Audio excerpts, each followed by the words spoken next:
Assalamualaikum warahmatullahi wabarakatuh. Salam sejahtera, salam damai semuanya. Selamat datang kembali di The One and Only AQ Media. Sebelumnya biar kalian gak ketinggalan seputar kita-kita, kalian bisa banget melipir ke akun Instagramnya Om Hige di @resnayusa. Terus ada akun Instagramnya AQ Media di @AQmedia, dan akun Instagramnya Om Herdi di @herdianiadi. Ini adalah video ataupun konten untuk kita mengobrol-ngobrol ataupun sharing dalam suatu forum ya, forum Kamen Rider. Jadi Om Hige ini akan membicarakan sesuatu hal tentang Kamen Rider juga. Dan mungkin kalian udah tahu ya, di judul juga ada gitu. Ini tentang promosi mainan Kamen Rider terburuk dalam segi, ya dalam pandangan banyak hal gitu, yang akan kita bahas kali ini gitu. Langsung aja gitu. Jadi ini itu adalah beberapa contoh nih penempatan terburuk produk dalam Kamen Rider yang gak nyampe pada konsumennya. Kita tahu dunia Kamen Rider ini adalah sebuah waralaba raksasa yang sangat besar yang berpusat pada kata mainan. Ya, mainan. Ini adalah beberapa contoh penting di mana produk yang setengah-setengah matang ditampilkan dengan cara yang tidak meyakinkan gitu. Kelihatan banget murni bisnis tidak ditunjang dengan esensi.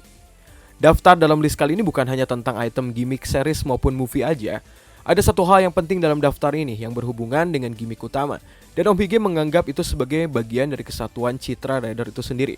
Nah makanya di kasus video kali ini, kesamaan dari semua contoh ini adalah mereka sama sekali tidak cocok. Mereka sama-sama tidak cocok.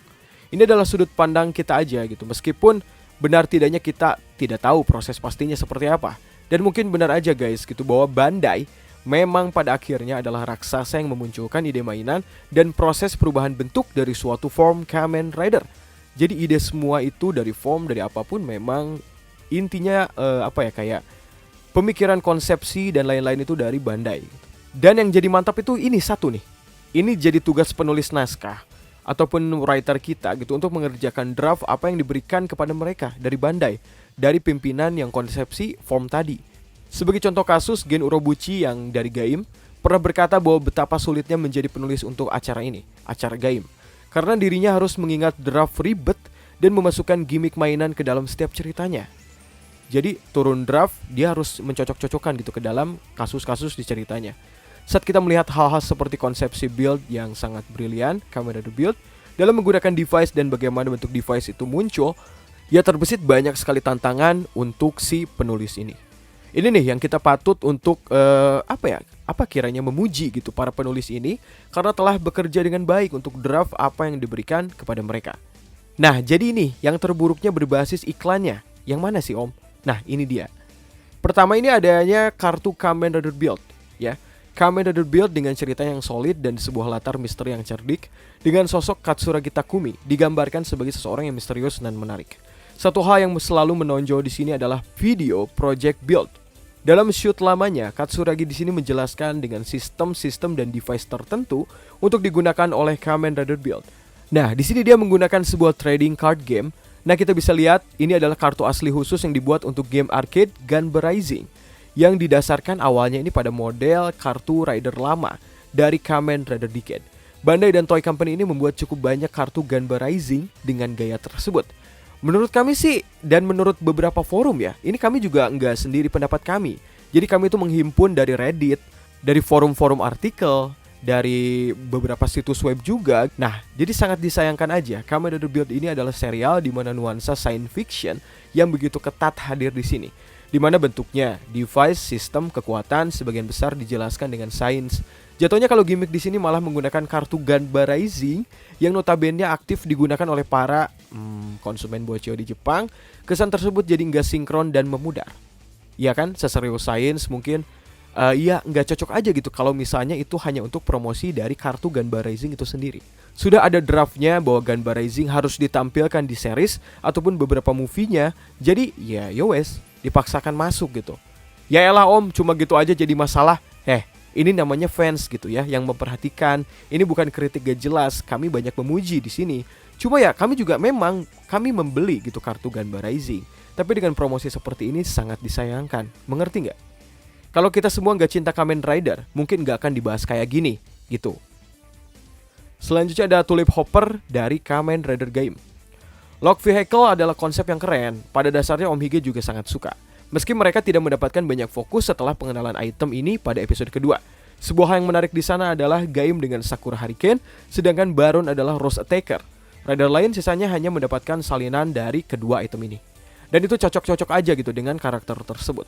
Mereka juga memperkenalkan Dandeliner, sebuah hoverbike yang awalnya diimplementasikan dengan buruk ke dalam film ini, tetapi kemudian menjadi kendaraan pilihan yang solid untuk pasukan Kurokage Yggdrasil dan berhasil juga dipaksakan di sini. Salah satu yang menonjol adalah Tulip Hopper dari episode ke-19-nya Kamen Rider Gaim. Ini adalah sebuah mekanisme yang terlihat konyol yang digunakan oleh pasukan Kurokage sebagai sarana untuk menjaga rider untuk keluar dari hutan Helheim.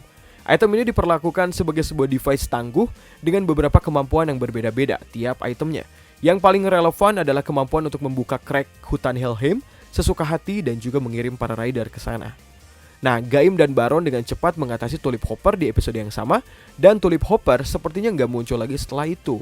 Ini agak konyol dan terasa hampir seperti hambar, yang memang hanya ada untuk menjual gimmick mainan aja gitu, si Tulip Hopper tersebut. Ya mungkin bolehlah gitu Tulip Hopper dikemas dengan sosok Kurokage. Salah satu tuntutan Bandai di mana penulis Gen Urobuchi tidak bisa berikan dengan alasan cerita yang bagus. Di sana Gen juga tidak bisa mengelak gitu apa-apa karena sebuah tuntutan ini tadi. Ia juga beberapa kali menyinggung hal ini loh ketika fans garis keras mempertanyakan kenapa hal ini malah begini. Ya Gen Urobuchi juga bingung. Nah itu, jadi kenapa malah jadi begini gitu. Padahal base ceritanya udah bagus sebelumnya, yaitu tadi tuntutan dari atasan. Gak bisa ngapa-ngapain kan. Selanjutnya ada gimmick Zack Miser dari Kamen Rider Kabuto.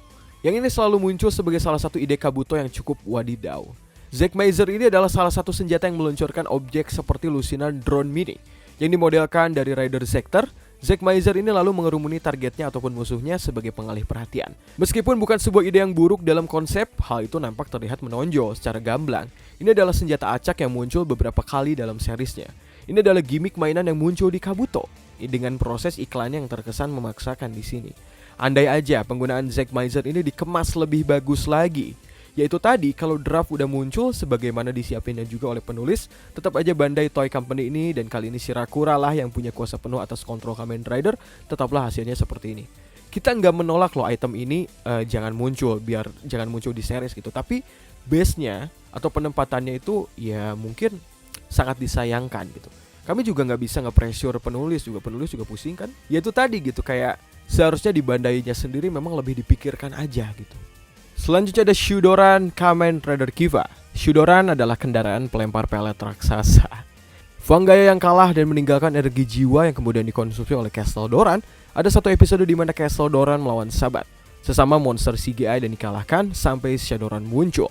Terletak di atap Castle Doran, ia membantu mengalahkan Sabat. Shudoran adalah Doran yang lebih kecil, yang tersembunyi sampai ia dipanggil oleh sebuah raungan Castle Doran, dan seterusnya ya item ini tidak pernah ada lagi. Hanya ada satu episode saja, dan katanya ya tanggung Bandai udah buat gimmick mainannya dan dipaksakan. Terakhir ini ada kasus lain dalam Kamen Rider X8. Lawan X8 dalam part ketiga X8 Final Legend Stage adalah Kamen Rider Hibiki dari game Ganba Rising yang bertarung menggunakan stick drum. X8 di sana melawan Hibiki dengan Gasha Taiko no Tatsujin. Mungkin merupakan sebuah fakta bahwa game Kamen Rider Hibiki PlayStation 2 adalah kompatibel dengan periferalnya drum Taiko no Tatsujin. Sebetulnya form Bandai Namco lain keren, cuma ini gimmicknya kurang. Di sini kurang banget. Om Hige jujur gitu sangat menyukai konsep dan kesan dari item Legend Rider dan suka dengan apa yang terjadi ketika item Legend ini digunakan. Ide bentuk Legend Gamer dan juga repaint yang cerdas untuk menyatukan semuanya adalah hal yang sangat baik. Hibiki dengan Taiko no Tatsujin ini kayak ya udah nanggung jadiin sama aja, udah dibuat, tapi dengan konsep yang buruk, dipaksakan. Nah, The Legend Gamer Gashiat bahkan tidak mendapatkan konteks ceritanya sendiri. Mereka ada di sana ya hanya karena Dr. Pac-Man, dan ini jelas banget berhubungan sama mesin Ganba Rising, sebuah promosi Ganba Rising yang utama. Sekali lagi, kalau teknik promosi mainan Ganba Rising mau sinkron dengan alur Kamen Rider-nya, ya harusnya bisa jadi lebih baik dari ini. Tanpa konteks apapun gitu, semuanya terasa seperti tingkat promosi yang diberikan ke dalam video YouTube dengan image Poppy Pipopapo. Pengennya sih, item yang ada itu ya harus dijadwalkan rilis sebagai mainan, harus dipadankan dengan desain dan jalur cerita yang bagus juga. Gak masalah loh kalau misalnya nggak bisa dipaksakan nih itemnya masuk ke series. Jadi kayak buat aja, mending difikirkan untuk masuk gimmick movie. Biar base-nya kerasa gitu loh, jadi gak memaksakan diri masuknya gimmicknya secara acak gitu.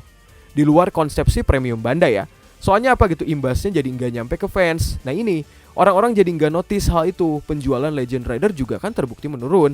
Dan apalagi kasus di X8 coba. Kalau pol-polan dikemasnya ya bagus-bagus juga mungkin ya. Dan ya faktanya menurun aja gitu.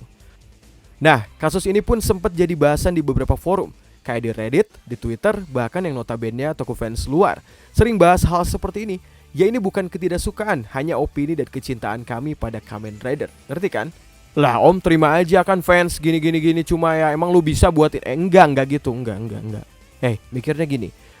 Justru gara-gara kami fans, Om Hige membeli DX, Om Hige membeli kalau misalnya gimmick merchandise yang lain, Om Hige beli kalau misalnya ada visi next yang berbentuk DVD, Om Hige beli dan lain-lain banyak. Ya ini kan kecintaan kami pada Kamen Rider.